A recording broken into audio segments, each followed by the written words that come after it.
ಕುಮಾರಸ್ವಾಮಿ ಅವರು ರಾಜಕಾರಣದಲ್ಲಿ ಇನ್ನೂ ಎಳೆ ಪೈರು ಹಂಗೆಲ್ಲ ಒಬ್ಬ ಮುಖ್ಯಮಂತ್ರಿ ಮಾಜಿ ಮುಖ್ಯಮಂತ್ರಿ ಬಗ್ಗೆ ಮಾತಾಡೋದು ಒಬ್ಬ ಎಳೆ ಪೈರು ಸರ್ ಅವನಿಗೆ ಜನ 2 ಸರಿ ಮಂಡ್ಯ ಲೋಕಸಭಾ ಚುನಾವಣೆಯಲ್ಲಿ ಒಬ್ಬ ಮಹಿಳೆ ವಿರುದ್ಧ ಸೋಲನ್ನ ಕಂಡಂತ ವ್ಯಕ್ತಿ ಸಿದ್ದರಾಮಯ್ಯನವ್ರ ಬಗ್ಗೆ ಹಗುರವಾಗಿ ಮಾತಾಡಲಿಕ್ಕೆ ಅವನಿಗೆ ಯೋಗ್ಯತೆ ಇಲ್ಲ.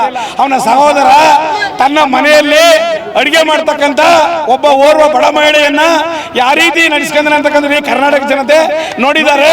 ಅವನೊಬ್ಬ ಅನರ್ಹ ಸಂಸದ ಯಾರು ಹೇಳಿ ಪ್ರಜ್ವಲ್ ರೇವಣ್ಣ ಅಶ್ಲೀಲ ರಾಜ್ಕುಮಾರ. ಇವತ್ತು ಬೆಂಗಳೂರಿನ ಫ್ರೀಡಂ ಪಾರ್ಕ್ ನಲ್ಲಿ ಶೋಷಿತ ಸಮುದಾಯಗಳ ಒಕ್ಕೂಟ ಹಾಗೂ ಅಹಿಂದ ಸಂಘಟನೆಯ ಜೊತೆಗೂಡಿ ಸನ್ಮಾನ್ಯ ಸಿದ್ದರಾಮಯ್ಯ ಸಾಹೇಬರ ವಿರುದ್ಧ ಬಿಜೆಪಿ ಹಾಗೂ JDS ಅವರು ಏನು ಷಡ್ಯಂತ್ರವನ್ನ ಇಲ್ಲ ಸಲ್ಲದ ಆರೋಪವನ್ನು ಮಾಡಿದ್ದಾರೆ. ಅದರ ವಿರುದ್ಧವಾಗಿ ಇಡೀ ಕರ್ನಾಟಕ ಸರ್ಕಾರದ ರಾಜ್ಯದ ಎಲ್ಲ ಶೋಷಿತ ಸಮುದಾಯಗಳು ಒಗ್ಗೂಡಿ ರಾಜಭವನಕ್ಕೆ ರಾಜ್ಯಪಾಲ ವಿರುದ್ಧ ಮುತ್ತಿಗೆ ಹಾಕಿ ಹೊರಟಿರ್ತಕ್ಕಂಥ ಒಂದು ನಿಖಿಲ್ ಕುಮಾರಸ್ವಾಮಿ ಅವರು ನೈತಿಕವಾಗಿ ರಾಜೀನಾಮೆ ಬೇಕು ಅಂತ ಹೇಳ್ತಿದ್ದಾರೆ. ನೈತಿಕತೆ ಸಿದ್ದರಾಮಯ್ಯ ಇವರು ನಿಖಿಲ್ ಕುಮಾರಸ್ವಾಮಿ ಅವರು ರಾಜಕಾರಣದಲ್ಲಿ ಇನ್ನೂ ಎಳೆ ಪೈರು ಹಂಗೆಲ್ಲ ಒಬ್ಬ ಮುಖ್ಯಮಂತ್ರಿ ಮಾಜಿ ಮುಖ್ಯಮಂತ್ರಿ ಬಗ್ಗೆ ಮಾತಾಡೋದು ಒಬ್ಬ ಎಳೆ ಪೈರು ಸರ್ ಅವನಿಗೆ ಜನ 2 ಸರಿ ಮಂಡ್ಯ ಲೋಕಸಭಾ ಚುನಾವಣೆಯಲ್ಲಿ ಒಬ್ಬ ಮಹಿಳೆ ವಿರುದ್ಧ ಸೋಲನ್ನ ಕಂಡಂತ ವ್ಯಕ್ತಿ ಸಿದ್ದರಾಮಯ್ಯನವ್ರ ಬಗ್ಗೆ ಹಗುರವಾಗಿ ಮಾತಾಡಲಿಕ್ಕೆ ಅವನಿಗೆ ಯೋಗ್ಯತೆ ಇಲ್ಲ. ಅವನ ಸಹೋದರ ತನ್ನ ಮನೆಯಲ್ಲಿ ಅಡಿಗೆ ಮಾಡ್ತಕ್ಕಂಥ ಒಬ್ಬ ಓರ್ವ ಬಡ ಮಹಿಳೆಯನ್ನ ಯಾವ ರೀತಿ ನಡೆಸ್ಕೊಂಡ್ರೆ ಅಂತಕ್ಕಂಥ ಕರ್ನಾಟಕ ಜನತೆ ನೋಡಿದ್ದಾರೆ.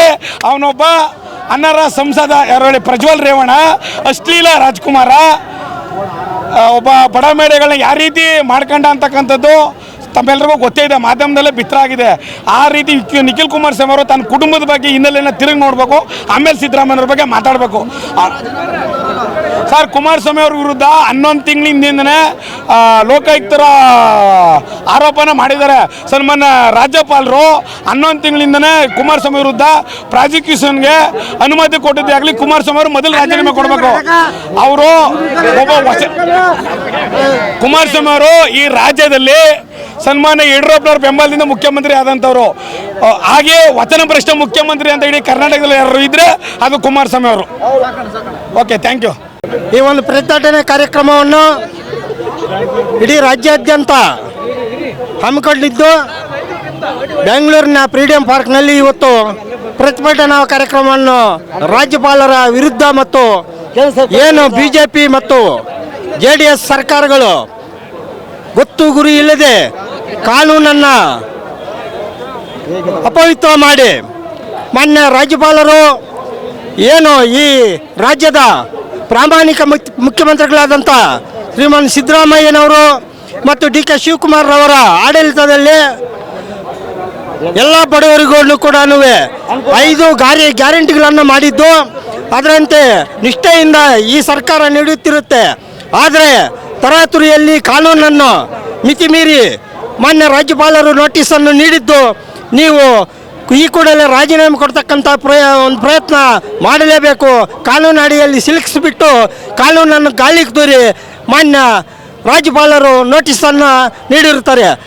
ಅದಕ್ಕೆ ವಿರುದ್ಧವಾಗಿ ಎಲ್ಲ ದಲಿತ ಪರ ಸಂಘಟನೆಗಳು, ಇಡೀ ರಾಜ್ಯದ ಎಲ್ಲ ಕಾರ್ಮಿಕ ಸಂಘಟನೆಗಳು, ರೈತ ಬಂಧುಗಳು ಎಲ್ಲ ಜನರು ಕೂಡ ಇವತ್ತಿನ ದಿನ ಒಕ್ಕೊರಲಿನಿಂದ ಈ ಕಾಂಗ್ರೆಸ್ ಸರ್ಕಾರ ದಿಟ್ಟತನದಿಂದ ಆಡಳಿತ ನಡೆಸ್ತಾ ಇದೆ. ಮಾನ್ಯ ಅಹಿಂದ ನಾಯಕರಾದಂಥ ಮಾನ್ಯ ಮುಖ್ಯಮಂತ್ರಿಗಳು ದಿಟ್ಟ ನಾಯಕರಾಗಿರ್ತಾರೆ.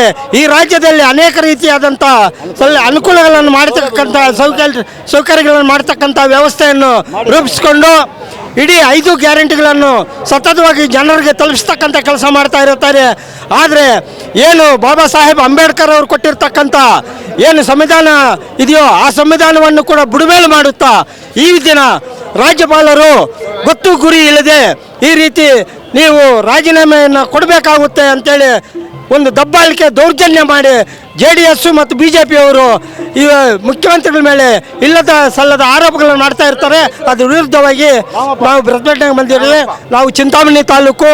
ಹೆಚ್ಚಿನ ವಿಡಿಯೋಗಳಿಗೆ ಪ್ರತಿಧ್ವನಿ ಯೂಟ್ಯೂಬ್ ಚಾನೆಲ್ ಸಬ್ಸ್ಕ್ರೈಬ್ ಮಾಡಿ, ಬೆಲ್ ಐಕಾನ್ ಕ್ಲಿಕ್ ಮಾಡಿ.